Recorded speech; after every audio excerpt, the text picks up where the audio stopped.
ஆதிக்கம் தான் என் எதிரி அப்படின்னு பெரியார் சொன்னார்.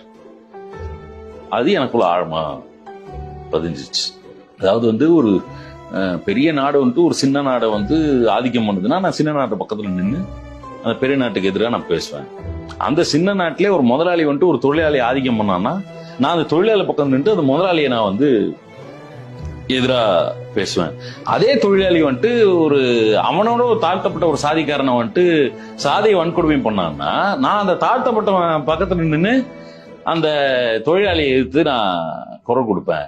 அந்த தாழ்த்தப்பட்ட அவன் வீட்டுக்கு போய் அவன் பொண்டாட்டிய ஆதிக்கம் பண்ணான்னா நான் அவன் பொண்டாட்டி பக்கம் நின்று அந்த தாழ்த்தப்பட்டவனுக்கு எதிராக பேசுவேன். எனக்கு எந்த வித இனம், மொழி, மதம் அதெல்லாம் அதுக்கான இது கிடையாது. எனக்கு ஆதிக்கம் தான் எதிரி அப்படின்னு ஒரு சொன்ன விஷயம் இருக்கு இல்லையா, அது என்ன ரொம்ப ரொம்ப சாலிடா பாதிச்சு.